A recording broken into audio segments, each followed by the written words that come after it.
cálculo, né? 9 anos aqui e 9 anos aqui. Se eu pegasse 9 por 3, dá 3. 3 vezes 2, 6. 9 mais 6, quanto é? 15 anos. Ele pegaria 15 anos pelos 10 estupros. Ao passo que, se eu considerar que houve o quê? Crime continuado, que era o que a defesa queria. Mas o promotor de justiça disse: não, senhor, aqui se trata de estupro seguido de morte, crime grave, personalíssimo. Não se aplica a regra do concurso continuado. Se ele matou 10 mulheres e para cada mulher ele pegou 10 anos, ele tem que pegar 90 anos. Entendeu? E ele efetivamente, não sei se foi 90 anos que ele pegou, mas ele pegou uma boa quantidade de pena e foram somadas para cada mulher que ele estuprou e matou. Tá? Bom, então, gravem isso.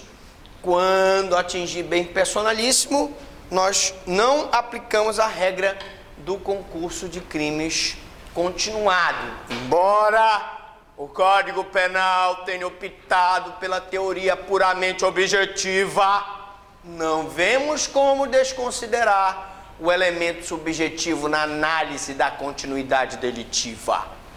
Damaso entende que a morte de A não pode ser a continuação da morte de B, gente. O estupro de A não pode ser a continuação do estupro de B. A ofensa à honra subjetiva de A não pode ser a continuidade delitiva da ofensa da honra subjetiva de B. Uma coisa é você ofender A e outra coisa é você ofender B. Cada pessoa é uma sentença. Então eu não posso pretender, nesse caso específico, beneficiar a pessoa quando se trata de bens personalíssimos pelo concurso de crime continuado. Beleza? Cuidado. E aí, que o estuprador de várias mulheres esteja agindo com unidade de desígnios. É como se você dissesse: não, poxa, se o maníaco do parque ele agiu nas mesmas circunstâncias de tempo, lugar e modo de execução, ele está com o mesmo desígnio, portanto, a mesma intenção, estuprar e matar. Então, vai ser aplicado o concurso de crime continuado. Mas não pode, porque são bens personalíssimos. Personalíssimos. Por isso, afirma ele, Damaso diz: enquanto que nos crimes que ofendem interesses impessoais, repito, impessoais, a unidade ou diversidade de sujeito passivo é indiferente ao agente. Então, se eu falasse vários furtos na mesma circunstância de tempo, lugar e modo de execução, eu posso aplicar a continuidade delitiva. Exemplo, uma caixa de supermercado ou de banco que todo dia tira do caixa R$10. No final do mês, ela vai estar com uma boa quantia, que ela subtrai todo dia aquela pequena quantia.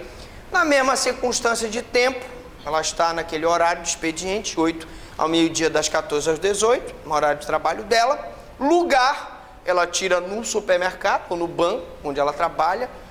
Modo de execução, ela abre o caixa, espera uma hora que a câmera está rodando para o lado contrário, vai lá e põe no bolso. E aí, para ela, eu posso aplicar a continuidade delitiva. Eu pego só uma pena de um dos furtos e vou aumentar de 1/6 a 2/3. Mas quando se trata de homicídio, estupro ou qualquer crime personalíssimo, não convém aplicar, não se deve aplicar a regra do crime continuado. Tá? Bom, então, nos delitos que lesam bens pessoais, havendo várias vítimas, a passagem de uma lesão a outra, digo lesão aqui, lesão do bem jurídico, tá? Vida, integridade física, dignidade sexual, a outra opera também uma mudança de resolução delituosa. Ele matou Maria, depois matou Raimunda. Ele não tem a mesma unidade de desígnio, são desígnios diferentes. São desígnios estranhos, cada um na sua posição.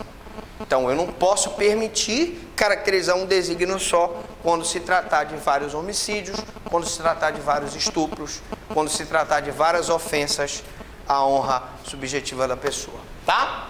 Assim não é admissível a relação de continuidade, é o que pensa também o ministro Assis Toledo. Então, tá com o Damásio, Assis Toledo, e tá com o Damásio, o próprio Supremo Tribunal Federal. Se os senhores pegarem a jurisprudência do Supremo, até hoje mantém-se por maioria, evidentemente, o entendimento de que quando se tratar de continuidade delitiva, eu posso aplicar crimes patrimoniais, a crimes contra a administração pública, mas quando se tratar de bens personalíssimos, não aplico a continuidade delitiva, mesmo que haja as mesmas circunstâncias de tempo, lugar e modo de execução. Bom, consoante o disposto no artigo do parágrafo único do artigo 71. Aí temos então a súmula 605 do Supremo, que diz o seguinte: não se admite continuidade delitiva nos crimes contra a vida. Estou prejudicada pela reforma de 84, que acrescentou o parágrafo único ao artigo 71. Então, esse entendimento com a reforma que houve está no parágrafo único do artigo 71. Vamos pegar aqui o código, alguém tem um código aqui para a gente dar uma lida rapidinho nesse artigo 71? Gostei, isso é bom de basquete. O senhor joga basquete? O senhor mesmo, não? Então tá com sorte, jogue na loteria. Pegou aí? Ou seja, para evitar o benefício legal para assassinos em série, serial killers, ou estupradores em série, maníacos sexuais, me dê aqui para eu poder ler. Já localizou aí? Não que eu não gosto da sua voz, eu sei que você tem aquela voz bonita de locutor. Então vamos dar uma olhadinha aqui no artigo 71, parágrafo único. Olha o que diz aqui. Parágrafo único. Nos crimes dolosos contra vítimas diferentes, cometidos com violência ou grave ameaça à pessoa, poderá o juiz, considerando a culpabilidade dos antecedentes, a conduta social e a personalidade do agente, bem como os motivos e as circunstâncias, aumentar a pena de um só dos crimes, se idênticas, ou a mais grave, se diversas até o triplo, observadas as regras do parágrafo único do artigo 70 do artigo 75. Então ele pega, aumenta a pena até o triplo, mas não dá essa colher de chá que é 1/6 a 2/3. Tá bom? Vamos lá. Uma pergunta que sempre me fazem, é importante a gente saber, porque é pergunta de prova. Para prova, que é pergunta de prova.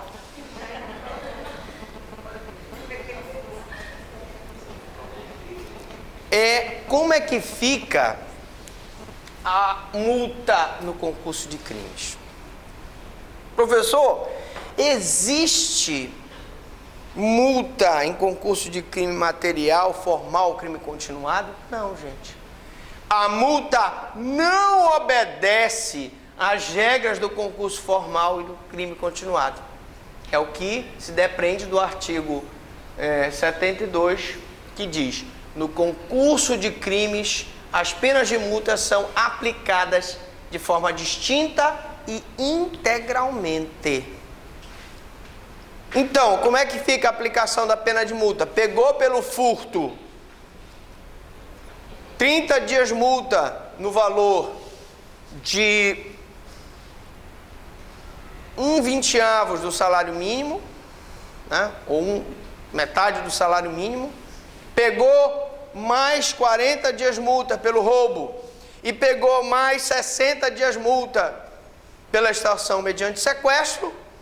Não tem esse negócio de redução da multa. É integral, ele tem que pagar tudo. Ele tem que pagar tudo. Não tem esse negócio de tirar 1/6 da pena de multa, 2/3, não existe isso. Ele paga tudo. Somam-se as multas de todos os crimes, porque ele não obedece à regra do concurso formal e nem à regra do crime continuado. Ou seja, para a multa só existe concurso material, só somam-se. As multas são pagas integralmente, é isso que ele quer dizer, tá bom? O senhor que está com a cara do Mohamed Morsi, o senhor está entendendo tudo? Presidente destituído do Egito, da Irmandade Muçulmana, Mohamed Morsi. Não é a cara do Mohamed Morsi ele? E cadê o Jack Chan? Não veio hoje, o desgraçado. Mas tá aí o Mohamed Morsi. Mohamed Morsi. Tá bom, não é a cara, né, rapaz? Eu tinha um aluno numa outra faculdade que eu dava aula que era a cara do Mohamed Morsi. Aí ele tirou a barba, tem que tirar essa barba, bicho. Tá muito feia essa barba. Tu tá com cara de membro da Al-Qaeda, não pode ser. Bom, limite das penas. Limite das penas.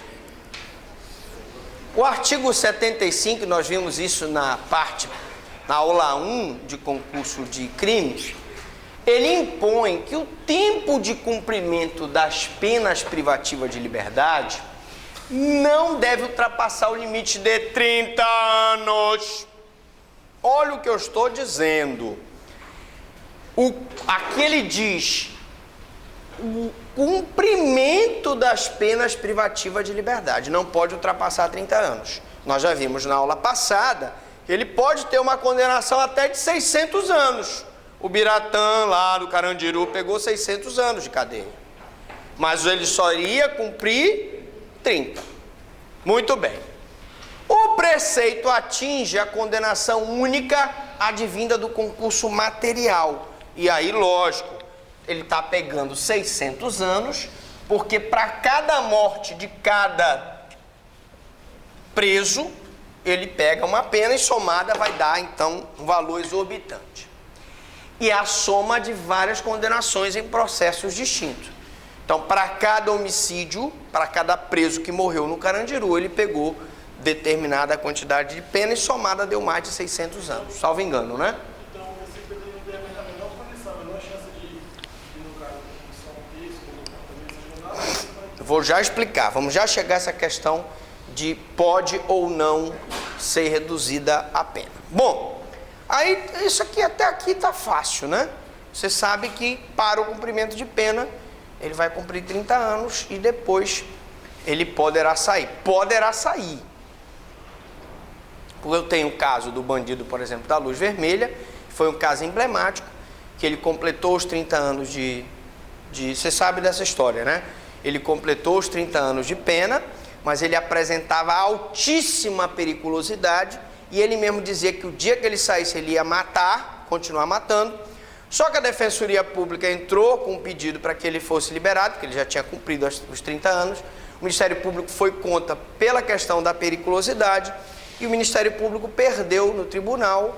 O tribunal então deu o alvará de soltura. A verdade é que ele saiu e quando ele foi se restabelecer, ele já foi se desentendendo com um parente dele, que não é bobo, puxou da arma e pá, matou e acabou. Apagaram a luz do bandido da Luz Vermelha. Bom, mas o que eu quero dizer é o seguinte, gente, a gente brinca, mas tem que falar sério. Se a pessoa completou os 30 anos, como Chico Picadinho, por exemplo, e ele continua com periculosidade, eu vou então ter que buscar uma outra medida para ele continuar preso, nem que seja internado no manicômio judiciário. Porque tem certos indivíduos que em liberdade continuarão praticando crimes. Então, é muito melhor você segregar essa pessoa do que colocar ele em contato com a sociedade e isso fazer com que ele volte a praticar esse tipo de conduta. Então, segundo a exposição de motivos, número 61 do Código Penal, as penas devem ser limitadas com que objetivo? Para alimentarem no condenado a esperança da liberdade e aceitação da disciplina. Se eu disser para o cara que ele foi condenado a 600 anos, ele não vai sair mais, não vai ter direito ao livramento e tal, ele vai ficar doido com aquilo na cabeça, diz, eu não vou sair mais mesmo, então vou aqui fazer e acontecer, eu não vou sair mais mesmo, estou perdido. Ele tem que ter pelo menos a esperança que ele vai ser ressocializado. Mas aí vamos lá. Pressupostos essenciais da eficácia do tratamento penal. O parágrafo 1º do artigo 75 do CP tem sido alvo de interpretações conflitantes entre Damásio, o Superior Tribunal de Justiça, o Supremo Tribunal Federal e o Mirabete. Vamos agora ver a posição desses caras aí. Esses são os caras, né? O Damásio canta aquela música. Esse cara sou eu. Pois é, ele é o cara, né? Mas então, para alguns autores, como o Damásio, e aí eu coloco onde ele escreve isso, anotações à reforma penal, em o Estado de São Paulo, Heleno Fragoso, Lições de Direito Penal, a nova parte geral, 87. O dispositivo penal tem uma finalidade claramente definida no texto legal. Qual é a finalidade desse dispositivo? A unificação das penas privativas de liberdade, cuja soma for superior a 30 anos, para efeito exclusivo de atendimento ao limite máximo de cumprimento de pena. O que o Damásio diz é o seguinte, agora vamos lá. Suponhamos que eu tivesse essa situação de uma pessoa condenada a 600 anos de reclusão. Eu sei, senhores, que ele só vai poder cumprir 30 anos de cumprimento de pena.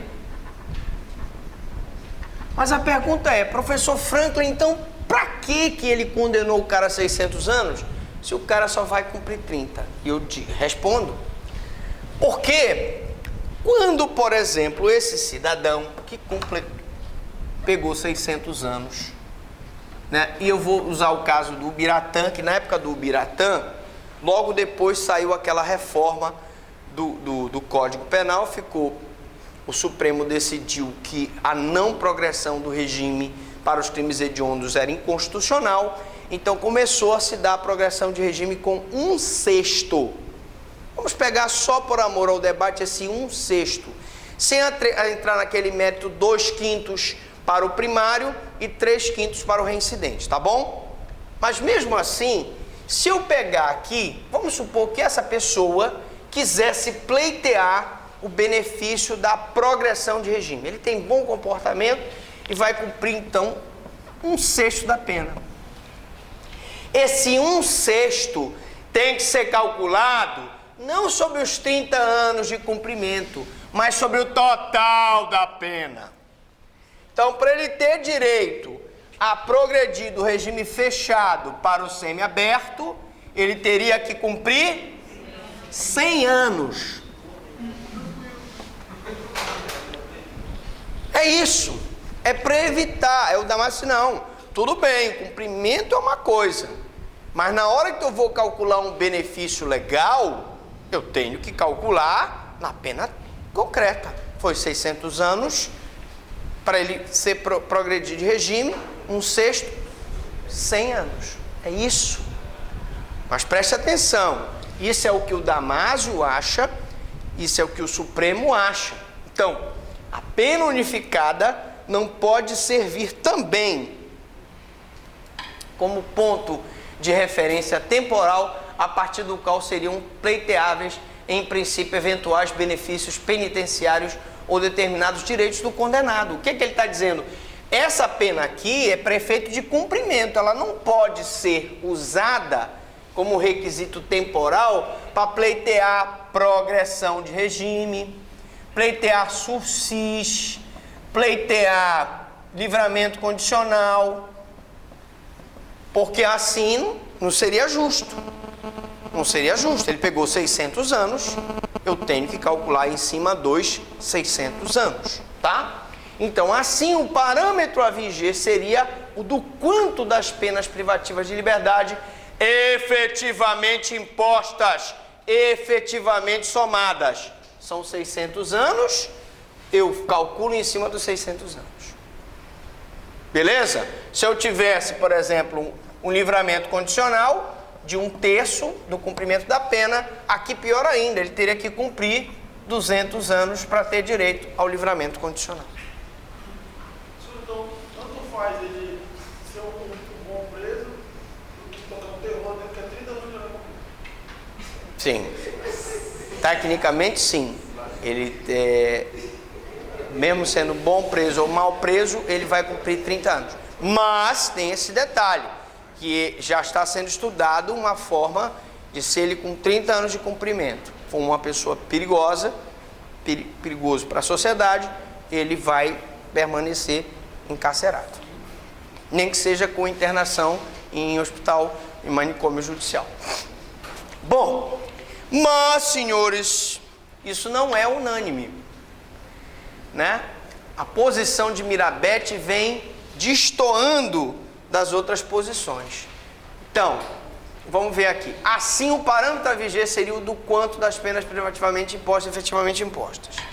Mas o Mirabete diz que o máximo de cumprimento das penas privativas de liberdade é de servir de marco temporal para a concessão de benefícios a que se fizer jus o sentenciado, como livramento condicional, progressão de regime, remissão e comutação de penas.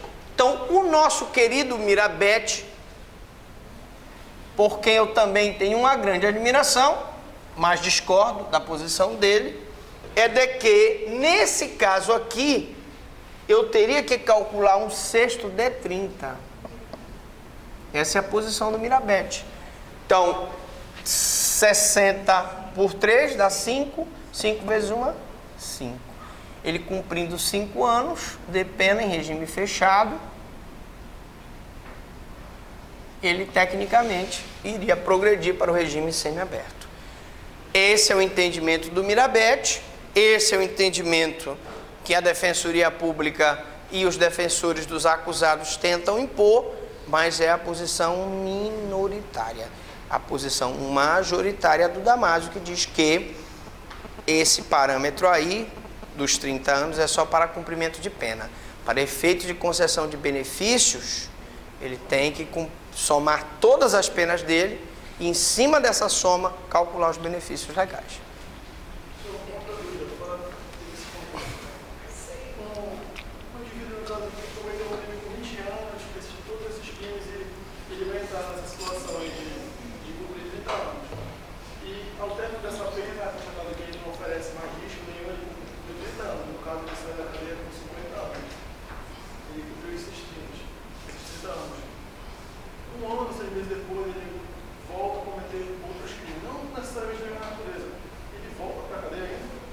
Sim, normal. Praticou o crime com 20 anos, cumpriu pena, saiu depois de 30 anos, com 50 anos, voltou a praticar crime, sal nele, vai para a cadeia de novo. Lá na cadeia está escrito: estás aqui porque queres, voltarás se quiseres. Bom, vamos lá. Posição do Mirabete, então, está previsto no Código Penal e sua interpretação jurisprudencial, editora RT, vários autores, em nota do artigo 75. Mirabete embasa seu entendimento na conjugação do artigo 75, parágrafo único, o artigo 111, que nós já falamos várias vezes, aquele que diz que você soma todas as penas, todas as condenações, retirada a detração, a remissão, etc. E mais o fato de que, constituiria verdadeiro contrassenso unificar as penas privativas de liberdade para um só fim e ao mesmo tempo manter uma dualidade de penas, pena unificada e soma das penas não unificadas para os demais fins. O que ele diz é o seguinte: ora, se eu limitei a 30 anos o cumprimento de pena, por que aqui eu tenho 30 anos e para efeito de benefício eu tenho que usar os 600? Mas evidentemente que a posição dele é uma posição isolada. Posição do Supremo e do STJ. O Supremo e o STJ, que são os dois tribunais superiores, em reiteradas decisões têm defendido a primeira posição, que é a posição do Damásio, ou seja, de que a unificação é apenas para atender o limite máximo do cumprimento de pena, não podendo servir de parâmetro para a concessão de benefícios. Então, para cumprimento de pena, limite é 30 anos. Para a concessão de benefícios, eu tenho que somar todas as penas. Todas as penas. E você preste muita atenção. Porque 1 minuto da sua atenção na prova pode ser fatal. Bom, e a condenação por fato posterior? Nós já vimos aqui que você até antecipou a resposta, né? Porque quando você disse ele for condenado depois, ele foi condenado, praticou um crime com 20 anos, foi condenado a 30 anos, saiu com 50 anos, né?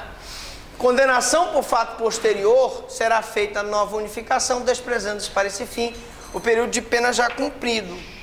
Então, por exemplo, só para a gente realçar esse teu... Tu leste a apostila antes, foi? Porque tem uma situação parecida, né? O cara condenado a pena que somava 50 anos. Tá? O cara é mala, né? Porque 50 anos pro cara pegar, meu amigo, mala. Lá da TF. Chefe do tráfico lá. O que é? Você é da TF lá? Não, do Guamá. Pode ser do Guamá? Guamá. Então, somado a 50 anos. O sentenciado as tem unificadas no limite de 30 anos, não é isso? Ele foi condenado a 50 anos, vamos supor aqui, vamos botar aqui 20 anos, né? 20 anos. Aí ele foi condenado a 50 anos. Ele só pode cumprir 30, não é isso? Beleza. Aí, limite de cumprimento de pena, 30 anos. Até aí tudo bem. Tá bom. Aí, quando já cumpriu 20 anos de pena unificada, ele já cumpriu aqui 20 anos de pena. Falta para ele quanto? Menos 30, vai dar... Faltam 10 anos, né? Vamos botar aqui. Faltam 10 anos, não é isso? Aí, o preso mata um companheiro de cela e é condenado a mais 25 anos. Tu tens que pegar os 10 anos que falta,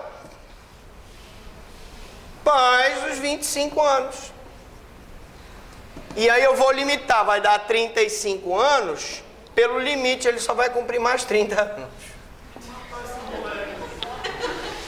Bom, para atender a limitação legal de 30 anos, faz-se nova unificação, somando-se o resto da pena que ainda tinha que cumprir, 10 anos,